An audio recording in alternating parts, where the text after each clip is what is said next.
Kumikita ka pero wala ka pa ring ipon. May isang kwento kong ikukwento sa iyo na tunay na nangyari. Hindi ito tungkol sa alak at bisyo. Ito ay tungkol sa wrong money pattern.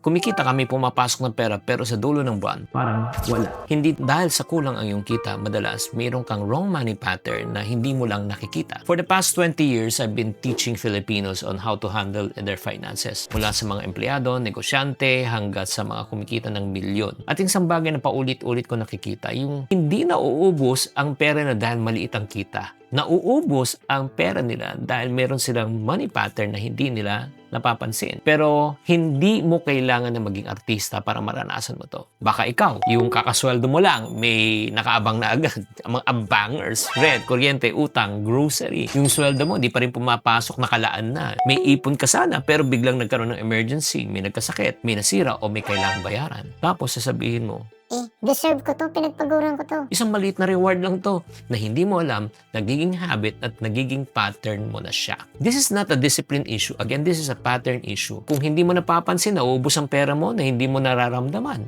Ang ending, stress ka, feeling mo, left out ka, feeling mo na pag-iiwanan ka.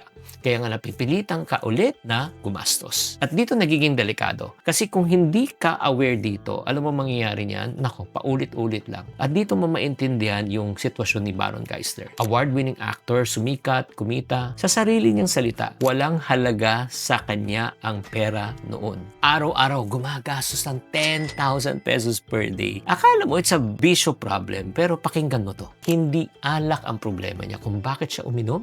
Because he wants to please other people and he wants to feel belong. Baka ikaw, gumagastos ka rin ngayon, hindi dahil gusto mo lang, kasi nga nape-pressure ka and you want to belong to the group. Hindi ka nga gumagastos ng 10,000 pesos per day, pero baka naman, araw-araw, nag-SB kayo, di ba? Or araw-araw, kumakape ka, kasi pumapasok din sila. Nag-online shopping ka, kasi meron silang bagong binili. Or yung tinatawag nating deserve ko to mentality. At pag pinagsama-sama mo, nako, ang laki-laki niyan. Magkakaiba lang yung anyo, pero pare-pareho lang ang pattern. At saan nagsisimula ang pattern? Hanggang sa dumating na yung punto na wala ang lahat. Pero good news, dito po nagsisimula ang pagbabago. Hindi agad nagbago ang kita niya. Ang nagbago yung money pattern niya. Kaya kung kumikita ka na wala kang ipon, hindi ka dahil tamad. Hindi dahil mahina ka.